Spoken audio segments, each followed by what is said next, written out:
इस वीडियो में दी गई जानकारी सामग्री गणना की प्रामाणिकता या विश्वसनीयता की गारंटी नहीं है।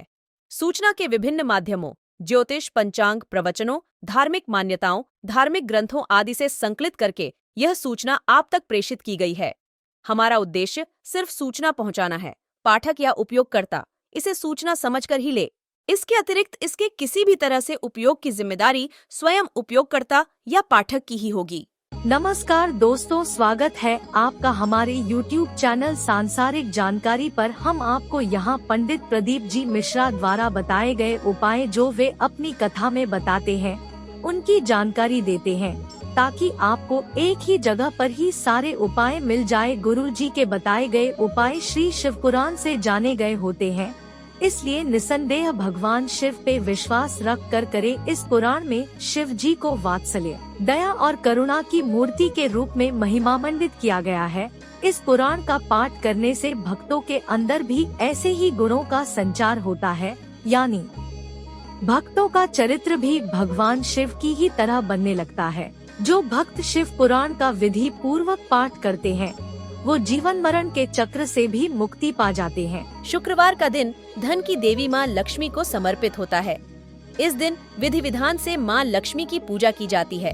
साथ ही उनके निमित्त लक्ष्मी वैभव व्रत भी रखा जाता है। इस व्रत के पुण्य प्रताप से साधक को मनोवांछित फल की प्राप्ति होती है। साथ ही आय और सौभाग्य में वृद्धि होती है। इसके अलावा घर में व्याप्त वास्तु दोष भी दूर हो जाता है। शुक्रवार के दिन शिवलिंग पर काले तिल चढ़ाने से पितृदोष दूर होता है। अगर आपको ऐसा लगता है कि आने वाला समय कठिन है या कोई बड़ी समस्या आपके सामने आ सकती है, तो शिवलिंग का गुड़ मिले जल से अभिषेक करें। इससे संकट आने से पहले ही टल जाते हैं। जन्म कुंडली में चंद्रमा आदि ग्रहों का दोष होने पर दूध में केसर मिलाएं। जितने आस्था चैनल पर कथा सुन रहे हो, जितने फेसबुक और यूट्यूब पर सुन रहे हो, बहुत सावधानी से सुनना। 2 बार पशुपति व्रत कर लिए, आपने ये कर लिया, आपने प्रदोष कर लिया, आपने सोमवार कर लिया, आपने सारे अनुष्ठान कर लिए, बहुत सारे उपाय भी करे, तो शुक्रवार के दिन अगर शंकर के मंदिर में जल चढ़ाया जाए तो नारी का अखंड सौभाग्य होता है। दुनिया का कितना भी दरिद्र व्यक्ति हो, चाहे दुनिया का कोई व्यक्ति ऐसा हो जिसका कभी व्यापार चलता ही नहीं हो, उसने 50 बार बदल के देख लिया, फैक्ट्री चली नहीं रही, जिस काम को करने के लिए जाते हैं वो काम टल जाता है। आज की जगह कल, कल की जगह परसों, परसों की जगह नरसों, काम होता ही नहीं। शुक्रवार के दिन बेलपत्री के वृक्ष के नीचे एक नियम वो अगर अपनी जिंदगी में बना ले, प्रदोष काल में, प्रदोष के समय पर बेलपत्री के वृक्ष के नीचे एक बार जाकर नमन करना, और प्रदोष काल में शंकर भगवान के मंदिर में दिया लगाना। ये 2 चीजें अगर वो 3 महीना भी लगातार कर ले तो उसके जीवन में कभी कोई समस्या आ ही नहीं सकती, कोई दुख आ ही नहीं सकता। शुक्रवार के दिन बेलपत्री के वृक्ष के नीचे बैठकर घृत का दिया लगाकर शरीर में जो रोग है उसका स्मरण कर कर शंकर जी से विनय कर कर, हे भोलेनाथ, आपने शुक्र देवता को संजीवनी मंत्र दिया है, तो क्या आप मेरे को वो मंत्र प्रदान नहीं करोगे? मेरे रोग, मेरी बीमारी, मेरे दुख को आप नहीं हरोगे?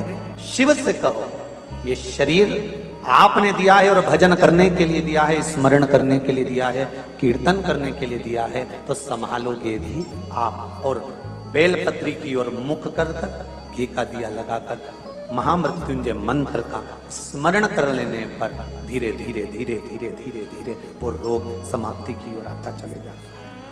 कभी शिव मंदिर में जल चढ़ाने का मौका मिले और आप शंकर जी के मंदिर में जल चढ़ाने के लिए जाएं, तो केवल जल चढ़ाकर वापस मत आना, केवल बेलपत्र चढ़ाकर वापस ना आना, दिया लगाकर वापस ना आना। आते आते बाबा भोलेनाथ जी से ये भी पूछ कर आना, बाबा आप मंदिर में बैठे रहते हो, बहुत दिन हो गए आपको बैठे बैठे, चलो आज मैं आपको मेरे।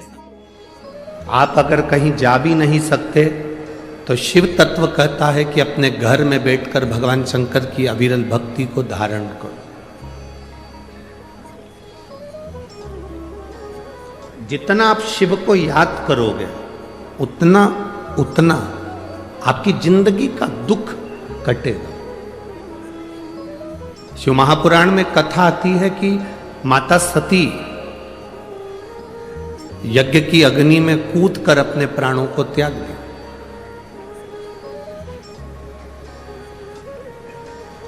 अब माता सती जब यज्ञ की अग्नि में कूद कर अपने प्राणों को त्याग दी और माता सती प्राणों को त्यागने के बाद भगवान शिव ने जब देखा कि माता सती के प्राण जा रहे हैं, पर सती ने बहुत बड़ी गलती कर दी।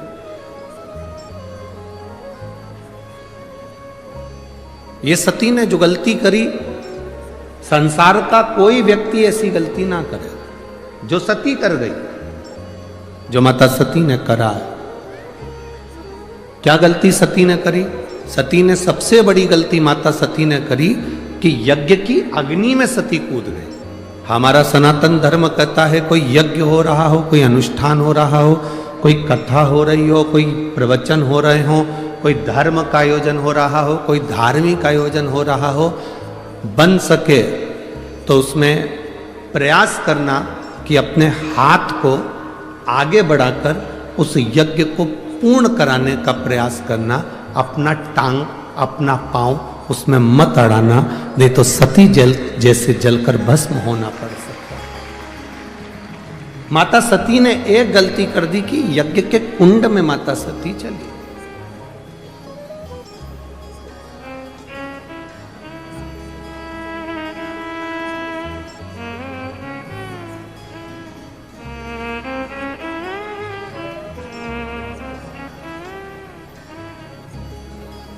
आज हम जब कल रात्रि को यहाँ पहुँचे तो सुबह सुबह एक भैया प्रश्न कर रहे थे, यही सांसद जी के यहीं से कोई होंगे सेवादार भाव वाले, उन्होंने प्रश्न किया, गुरुजी आप कहते हो कि मनुष्य को हमेशा सत्य बोलना चाहिए, सत्यम शिवम, क्या व्यक्ति को कभी झूठ नहीं बोलना चाहिए? हमने कहा बोलो। कौन मना कर रहा है? पर झूठ बोलने के लिए भी एक जगह है, झूठ बोलने के लिए भी एक स्थान है। जब कोई गाय कसाई के हाथ में आ जाए, कटने जा रही हो, तब झूठ बोल दो कि ये गाय मेरी है और तू अब भी छोड़ा।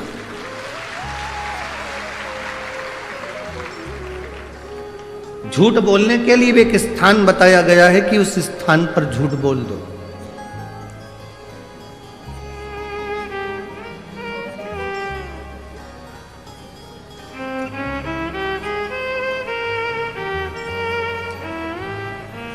माँ अपने बच्चे को जब डराती है, अपने बच्चे को कुछ कहती है तो एकदम डराते डराते कह देती है बाऊ आ जाएगा। बच्चे को भय हो जाता है, डर जाता है, बच्चे में भय उत्पन्न हो जाता है कि बाऊ आएगा।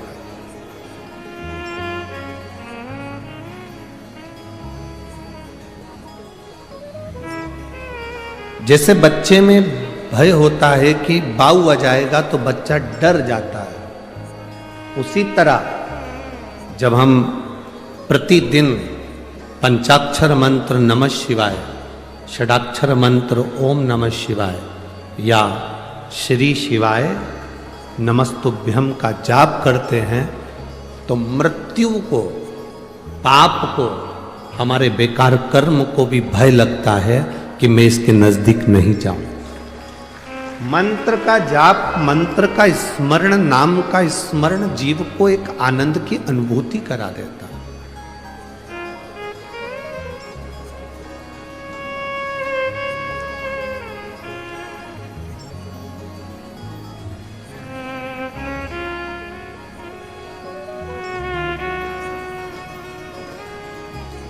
एक आनंद की अनुभूति कराने वाला होता है। महाराज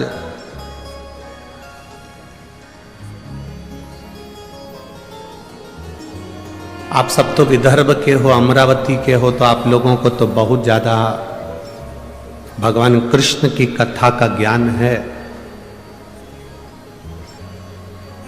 आप सब बहुत विद्वान भी हैं, पर आपने कथा सुनी होगी भगवान कृष्ण की धर्म पत्नी रुक्मणी जी की बुआ।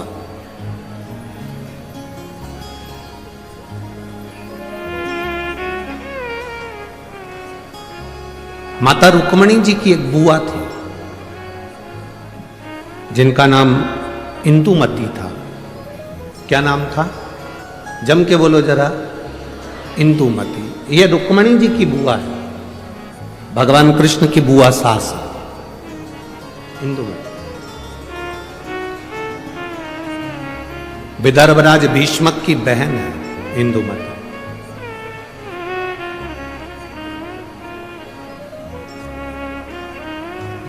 विदर्भ किस भूमि पर, पवित्र भूमि पर इंदुमती रहती? अपने भाई राजा भीष्मक के साथ में आनंद के साथ निवास करती।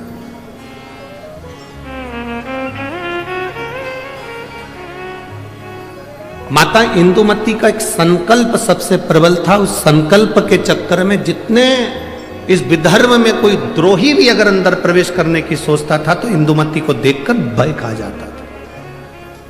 इंदुमती को देखकर उसको भय लगने लगता था। जब किसी का संकल्प बड़ा पक्का होता है, जब किसी का संकल्प बड़ा प्रबल होता है तो द्रोही भी डरता है, दुश्मन भी डरता है। अगर आपका संकल्प पक्का है तो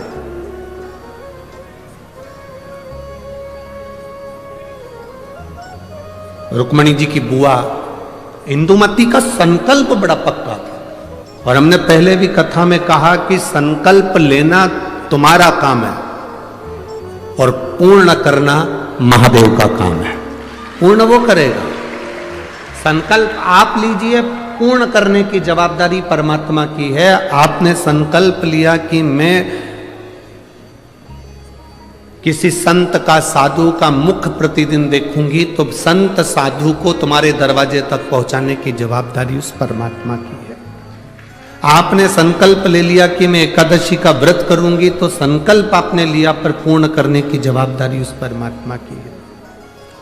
आपने संकल्प ले लिया कि मुझे 5 दिन शिव महापुराण की कथा जो मेरे विदर्भ में हो रही है, अमरावती में हो रही है, मुझे दिल से सुनना है। कितनी भी भीड़ आए, भीड़ का आना तो, भक्तों का आना तो, महादेव की कथा का रस तत्व है, भक्त तो आते ही रहेंगे। कितने ही भक्त आए, कितनी भी भीड़ आए, पर मेरा फर्ज है, मैं रामेश्वर नहीं जा सकती, मैं सोमेश्वर नहीं जा सकती, मैं नागेश्वर नहीं जा सकती, मैं विश्वेश्वर नहीं जा सकती, मैं त्र्यंबकेश्वर नहीं जा सकती, मैं भीमाशंकर नहीं जा सकती, मैं कृष्णेश्वर नहीं जा सकती, मैं केदारेश्वर नहीं जा सकती, तो मेरा 12 ज्योतिर्लिंग वाला मेरा महादेव अमरावती के पास में शिव पुराण के रूप में आ रहा है, तो मुझे वहां जाना है,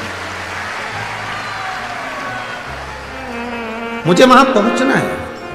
यह संकल्प आपके भीतर हो। मुझे 5 दिन की कथा है, मैंने अपने घर वालों से कह दिया कि मुझे आप डिस्टर्ब मत करना, मैं कथा सुनूंगी तब बात करो। शादियों का सीजन भी है। बोलो तो रही अमरावती की जीजियों, सही है कि गलत है? अब शादियों का सीजन है तो जिनकी उनसे रिश्तेदारी है वो वहां चले गए, जिनकी इससे रिश्तेदारी है वो यहां आ गए। ये तो रिश्तेदारी का क्रम है, जहां जिसका संबंध बैठ जाए, ये संबंधों की बात है।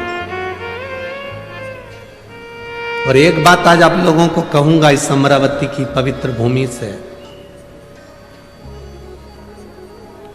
24 घंटे परिवार वालों को साथ दे दो तो भी तुम्हारे मरने के समय पर वेंटिलेटर पर अकेले ही रहोगे, कोई नहीं रहेगा। 24 घंटे पति पत्नी, परिवार, नाते रिश्ते, बेटा बहू, कुटुंब, कबीला, भाई बंधु, सखा, किसी को भी 24 घंटा दे दो, पर वो 24 घंटा तुमने जिसको दिया, तुम्हारी दुख की घड़ी में जिसको तुमने 24 घंटा दिया, वो 24 घंटा साथ रहने वाला तुम्हारे पास में नहीं होगा। पर तुम जो 1 लोटा जल 5 मिनट शिव जी के मंदिर में जाकर जो चढ़ाती हो ना, वो तुम्हारा 5 मिनट ना जाने कितने जन्मों के दुख को काट दे। केवल 5 मिनट बोल बम का नारा है, सारी समस्या का हल। वो 1 लोटा जल तुम्हारा जो शिव को तुम समर्पित कर रहे हो, शिव मंदिर तक जा रहे हो, शंकर की चौखट तक जा रहे हो, शंकर को 1 लोटा जल चढ़ा रहे हो, वो तुम्हारा संकल्प पूरा करना उसकी जवाबदारी। आप सब विदर्भ के निवासी हो, आपको भगवान कृष्ण की, रुक्मणी जी की और उनके पूरे परिवार की पूरी कथा मालूम होगी। हम जानते हैं, आप सब विद्वान हो, आप सबको मालूम होगा कि विदर्भराज भीष्म की कथा क्या है। पर इस व्यासपीठ पर हम इतना सा वर्णन करेंगे कि विदर्भराज भीष्म की बहन इंदुमती का जो संकल्प, उस संकल्प के आगे अच्छा योद्धा भी उसके सामने नहीं आता था।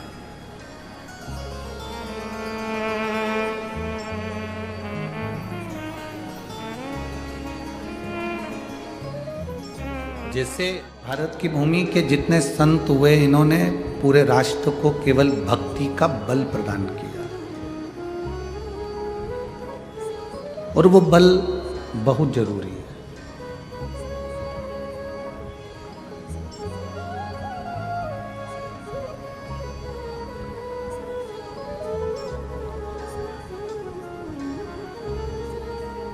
जो हमने परमात्मा को दिया है वो परमात्मा ने हमको दिया है। मेरी जीजियों, पंढरपुर के मेरे जीजाओं, मेरी बेटियों, मेरी माताओं, मेरे भाई, मेरी बहन, इस संसार सागर में जन्म लेने के बाद हम जो दे रहे हैं वो हमको प्राप्त होना ही है।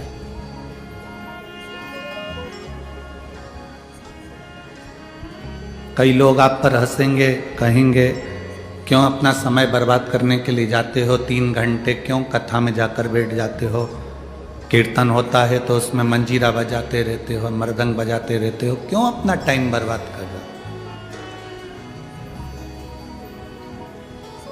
मंदिर जाते हो एक लोटा जल चढ़ाने के लिए, क्यों अपना समय बर्बाद कर रहे हो। कई लोग आपको मिलेंगे और एक ही बात कहेंगे कि इसमें अपना समय बर्बाद मत करो, अपना काम करो। हम कहते हैं, हमने कभी भी अपनी व्यासपीठ से ये कभी नहीं कहा कि तुम अपना घर छोड़ दो या काम छोड़ दो। कभी बोला इस व्यासपीठ से आप लोगों ने इतनी कथा सुनी, कभी आपसे कहा कि अपना घर छोड़ दो या अपना काम छोड़ दो। खूब काम करो, अपने परिवार में रहो, अपने परिवार के साथ रहो, अपने कुटुंब नातेदार रिश्तेदारों के साथ रहो, मना नहीं है।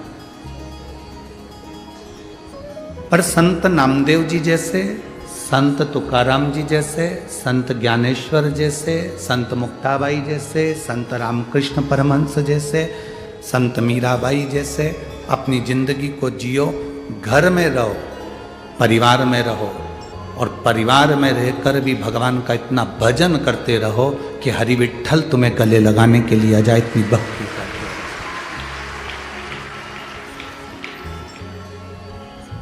घर छोड़कर संत बने तो क्या बने। संत नामदेव जी अपना घर छोड़कर संत नहीं बने, संत तुकाराम जी अपना घर छोड़कर संत नहीं बने, मीराबाई अपना घर छोड़कर संत नहीं बने, कर्माबाई अपना घर छोड़कर संत नहीं बनी। घर छोड़कर संत बनने की यहां वर्णन किया ही नहीं है, क्योंकि मेरे भोलेनाथ अपना घर कभी नहीं छोड़ते।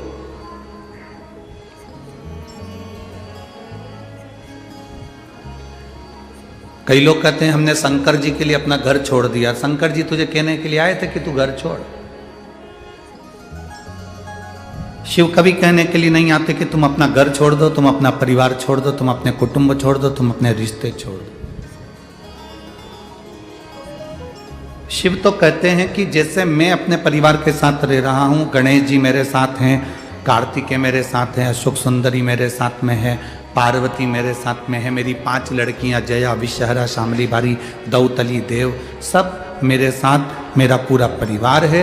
शिव कहते हैं तुम्हें घर छोड़ने की जरूरत नहीं, तुम भी अपने परिवार के साथ रहो। शंकर कहते हैं जैसे मैं ध्यान में मग्न रहता हूं, ऐसे घर में रहने के बाद भी तुम थोड़ी देर भगवान की भक्ति में मग्न रहो, इससे ज्यादा मुझे तुमसे कुछ नहीं चाहिए। घर छोड़कर संत बनना उत्तमता नहीं, परिवार छोड़कर संत बनना उत्तमता नहीं, अपनी बीवी बच्चों को छोड़कर, घर छोड़कर, परिवार छोड़कर चले जाना उत्तमता नहीं। अगर शादी करी है, विवाह करा है, परिवार में रह रहे हो तो पहले उनको संभालिए।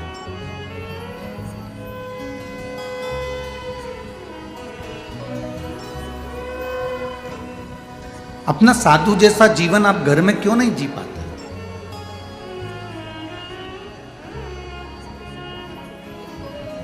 लाखों की संख्या में आप लोग पहुंचे हैं, कथा श्रवण कर रहे हैं।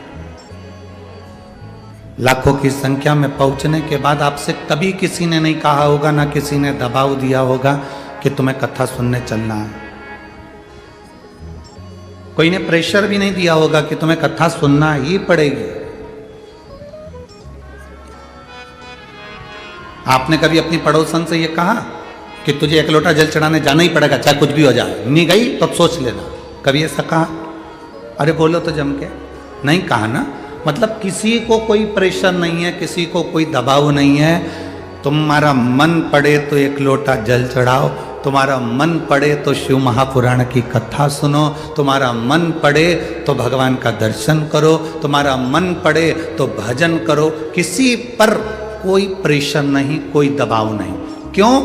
क्योंकि शिव महापुराण की कथा कहती है कि दबाव से कभी कोई काम नहीं होता। जिस बच्चे को माता पिता ज्यादा प्रेशर देते हैं, पढ़ पढ़ पढ़ पढ़, वो बच्चा का दिमाग पढ़ने में नहीं लगता।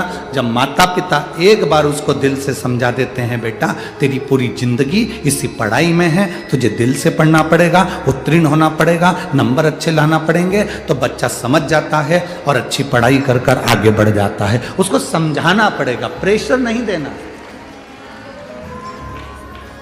उस पर दबाव नहीं देना है। हमें उसको दबाना नहीं है, हमें उसे प्रेशर में नहीं रखना है।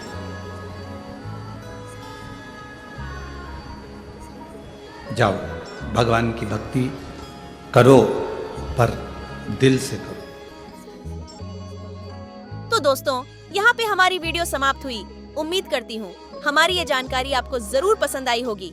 हमारी वीडियो को लाइक जरूर करें और हमारे चैनल को सब्सक्राइब और शेयर करना ना भूलें। जय श्री राम,